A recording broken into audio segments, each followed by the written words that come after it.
Hola, bienvenidos a Disenso.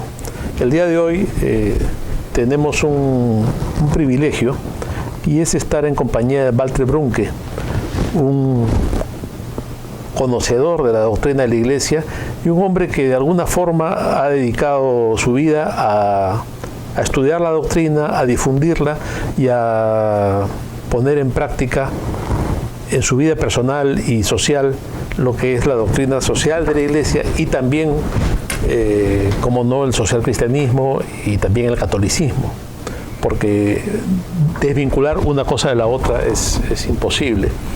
Cuando hablamos de doctrina social de la Iglesia, hablamos de todo un corpus, de todo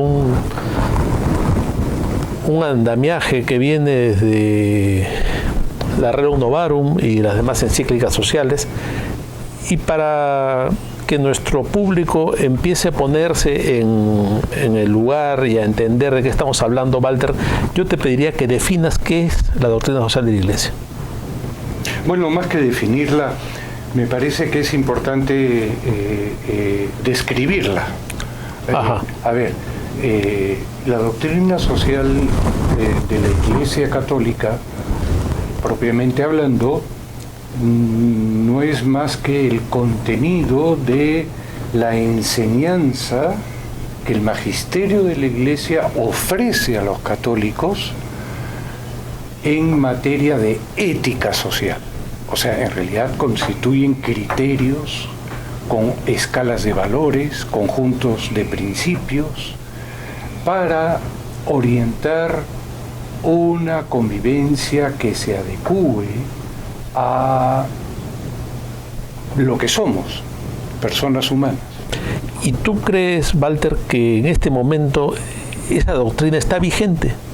¿Tiene un espacio en el mundo actual? ¿Tiene una respuesta para lo que el mundo actual nos plantea? O sea, por supuesto. ¿Los valores éticos pierden vigencia? ¿Y cómo? No, pregunto. No, claro que no.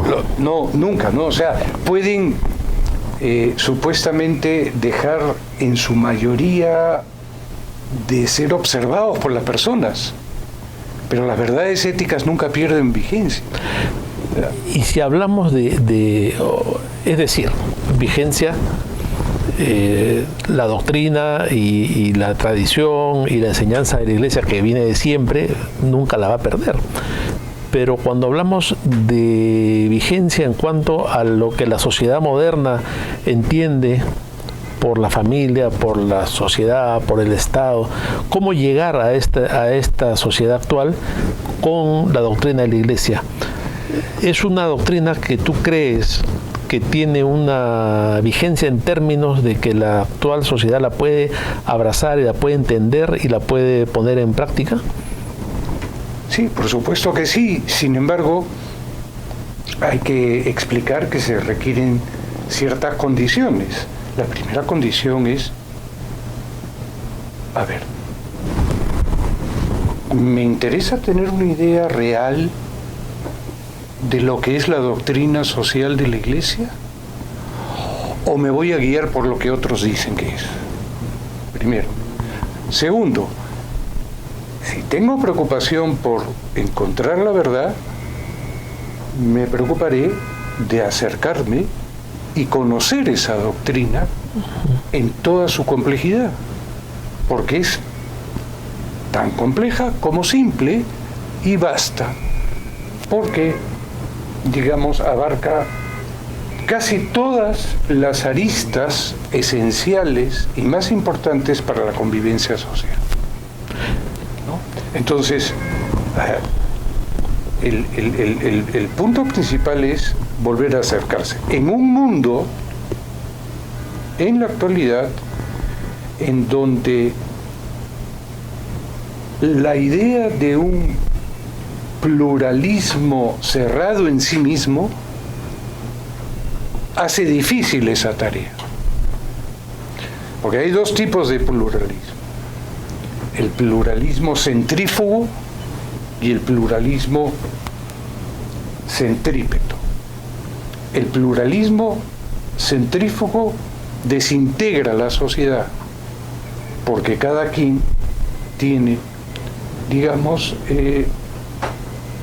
la guía de sus sentimientos sin ocuparse a fondo por analizar los fundamentos que pudieran sostener unos sentimientos o guiar unos sentimientos determinados. El pluralismo centrípeto es el que siempre ha mantenido la cultura católica, la cultura cristiana. Tenemos en el centro unos valores y principios, unos criterios éticos sociales, pero las posibilidades de aplicación, de buscar alternativas de solución a los diferentes problemas sociales o económicos o culturales que pudieran ir apareciendo, esas admiten una pluralidad de soluciones distintas, que hay que analizarlas desde el punto de vista técnico y científico. Entonces, hay dos pluralismos. Sí. El pluralismo centrípeto, abierto, curioso, y el pluralismo centrífugo, cerrado, individualizado, donde empieza a resquebrajarse la integridad, la unidad de la convivencia social.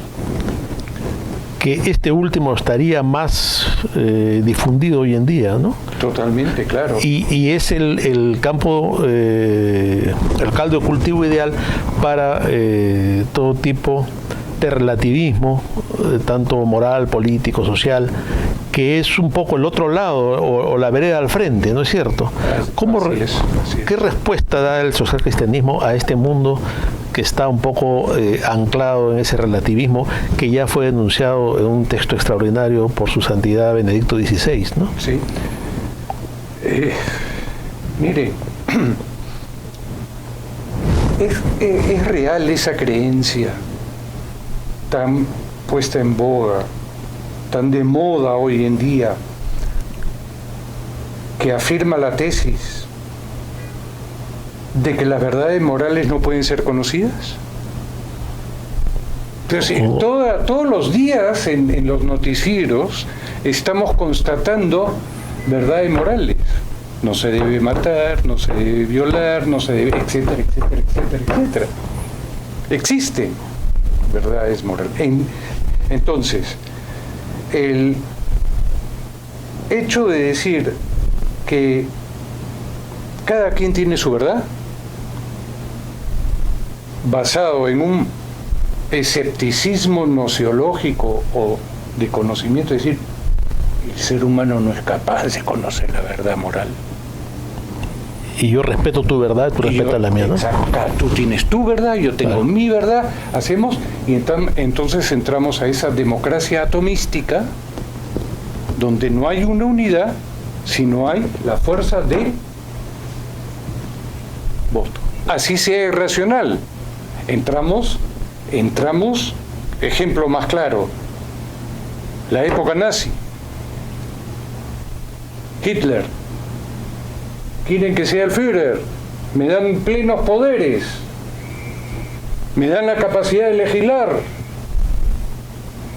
90 y tantos % de los alemanes, sí.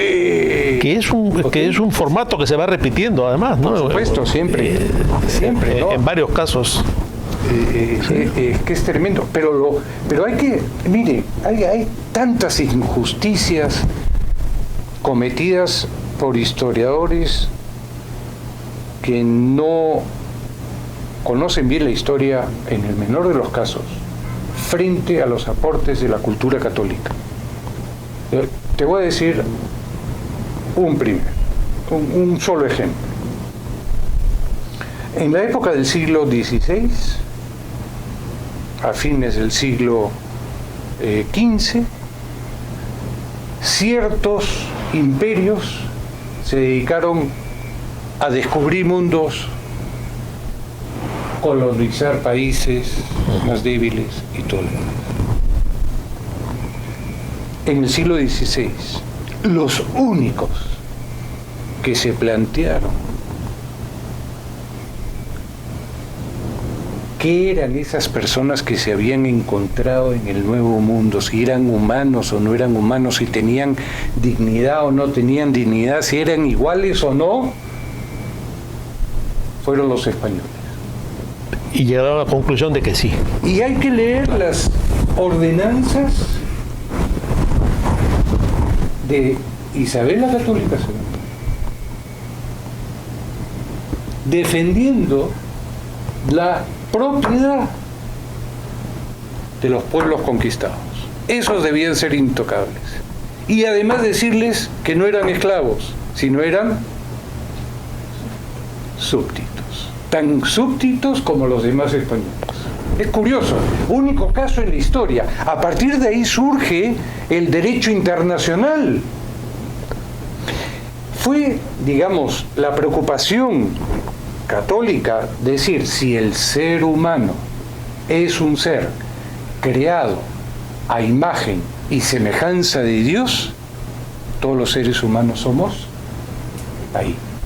Fíjense, no se planteó el hecho de que hay razas superiores o hay razas inferiores. No, para nada, claro. Nada.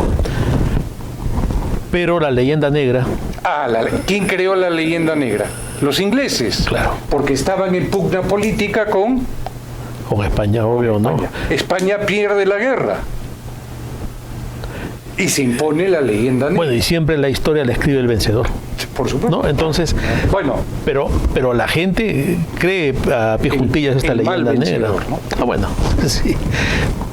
Pero, y el otro caso es el de la Inquisición, ¿no? Que la gente no sabe que la Inquisición no podía tocar a los indígenas, que era precisamente para controlar a los españoles, y tenía una razón de ser en su momento, pero como analizamos las cosas con los ojos de hoy, nos parece una atrocidad, ¿no? Pero no se puede ver el siglo XVI, XVII, XVIII con los ojos del siglo XXI. Yo recuerdo un profesor de San Marcos, un jurista, seguramente tú te acuerdas y lo conociste, Vicente Huerta el Pino. Un gran maestro, claro. Un gran maestro. Cuando yo empecé en el año 76 a ocuparme de temas peruanistas, tuve una conversación con él y él me contó una cosa que me asombró muchísimo. Me dijo, mira, hay alumnos que se acercan a mí en San Marcos, en la Facultad de Derecho, para hacer su tesis y piden un tema. Entonces vino uno muy bueno, muy capaz, y le dio un tema. El tema era el siguiente: estudiar en el archivo de la Nación todos los juicios de reivindicación de tierras para las comunidades campesinas o indígenas en la época del virreinato, realizadas por la Iglesia Católica. Porque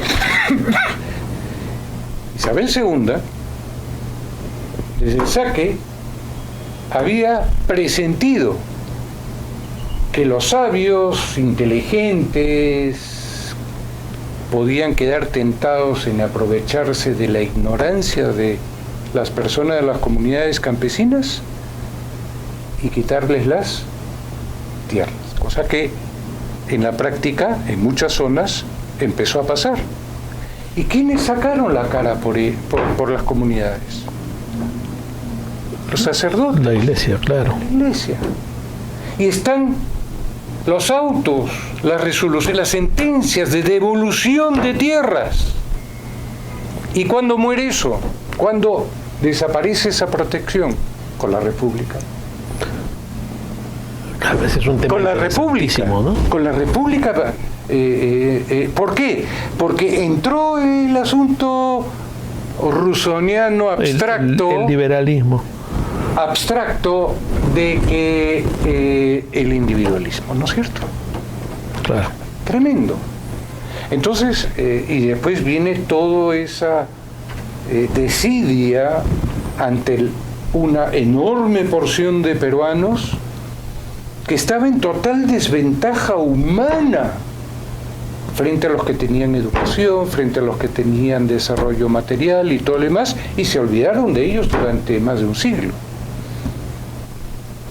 que coincidió con la época del anticatolicismo del siglo XIX. Así es. Y comienzos del siglo XX, frente al cual se levantan finalmente, siendo anticlericales en un momento, Víctor Andrés Belaunde y José Larreo, y empiezan a descubrir en la historia pruebas y elementos contrarios a la leyenda negra que tú has mencionado. Que Ribagüero hace un discurso en la Recoleta de retractación de errores. Así es. Y confirma su fe católica. Es un discurso lindísimo ese, que creo que muchos deberían leer hoy en día, ¿no? Sí.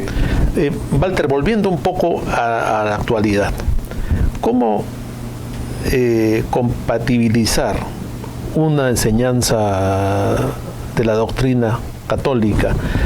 ¿Cómo compatibilizar un movimiento político hipotético que asuma la doctrina social de la Iglesia como bandera con esta idea tan difundida del Estado laico?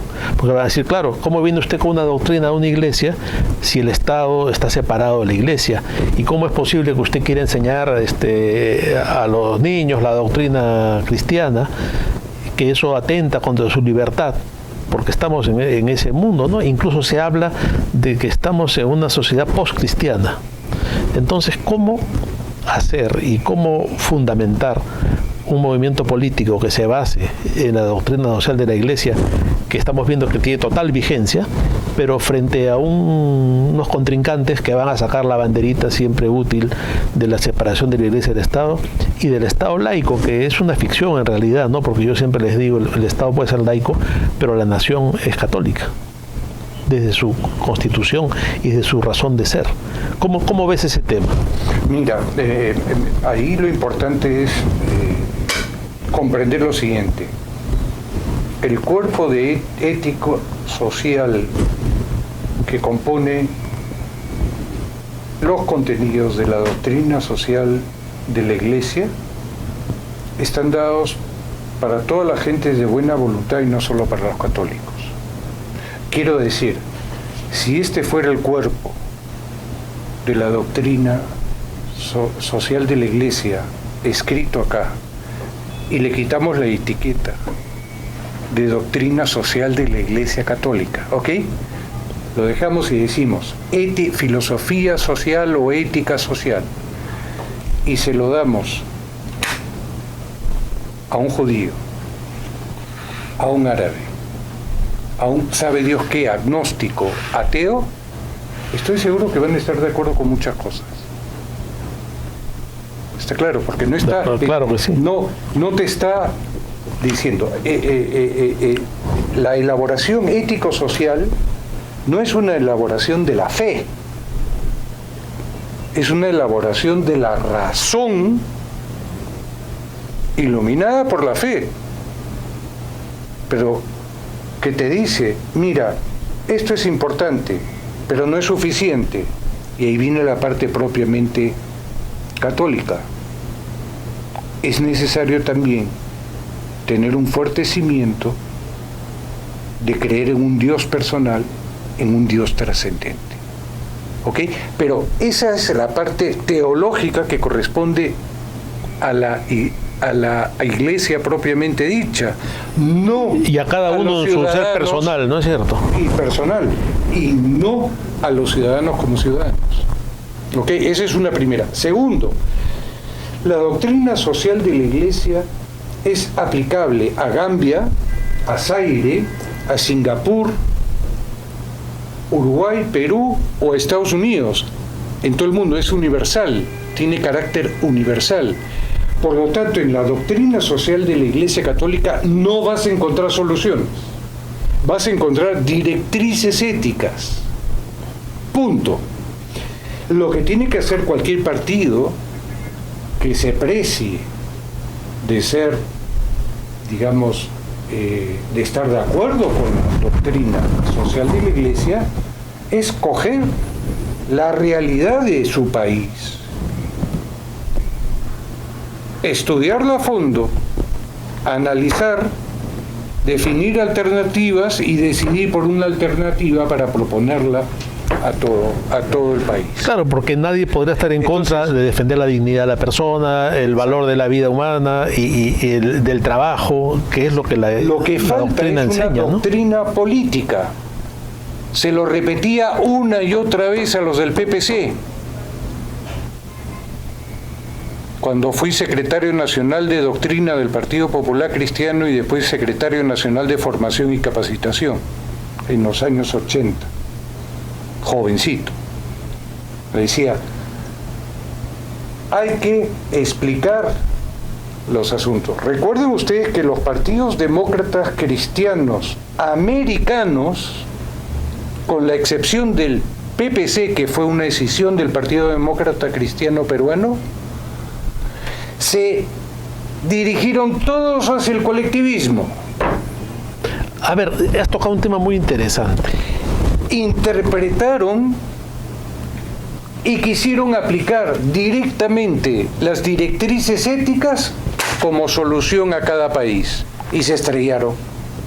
Estoy hablando de Chile, Venezuela, Ecuador, Bolivia, Costa Rica, los que quieras, pero los hispanoamericanos. en Italia, ¿qué me dices de lo que pasó con la democracia cristiana italiana? En la democracia cristiana italiana pasó el hecho de que entró una generación de políticos, como la que entró después al Partido Popular Cristiano, en donde su escala de valores había variado y ya no tenía relación alguna con la doctrina social cristiana. En general, la democracia cristiana en el mundo ha sido un fracaso al final, ¿no? O ha dado la espalda a la doctrina. Con excepciones, ¿ah?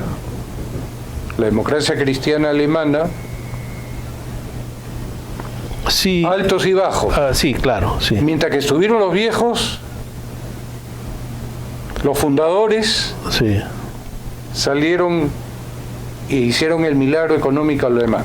Claro, la reconstrucción de Alemania, y no se reconoce, es Konrad Adenauer y la democracia cristiana, ¿no? Así es. El problema es que descuidaron una parte.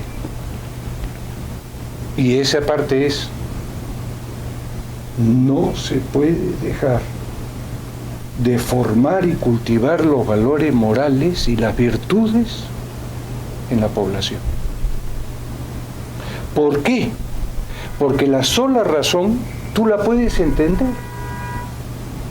Puedes estar de acuerdo, pero si no desarrollas la virtud, es decir, la posibilidad de ejercitar tu voluntad habitualmente para seguir ese rumbo, la tentación te vence.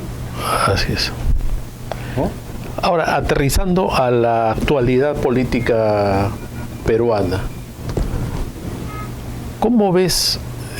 Bueno, obviamente el PPC ha dejado de ser un partido social cristiano desde un punto de vista clásico. No sé si cabe una definición así, pero yo no veo un partido social cristiano en el Perú. No veo un movimiento político en este momento que diga: asumimos la doctrina social de la Iglesia como nuestra doctrina.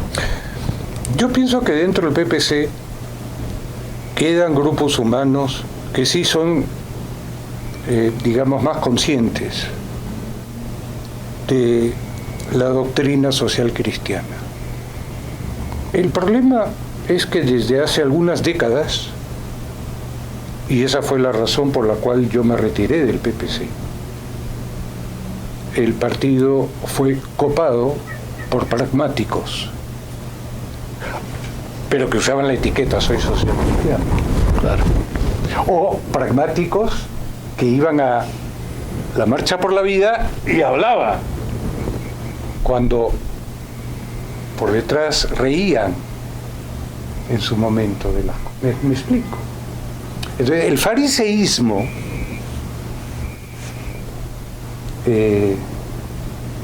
ese aparentar, ese fingir que tanto daño ha hecho a nuestro país desde hace décadas y que ha causado finalmente esa frustración dañina, perniciosa del ciudadano peruano, que ahora no cree en nada, ¿no?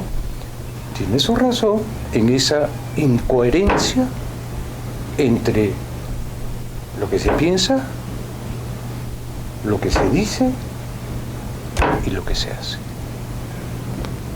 Así, había una vieja frase que decía que si no vivías como pensabas, terminabas pensando como vivías. Sí. ¿No? Sí, ¿Te acuerdas? Sí, sí, que se usaba mucho.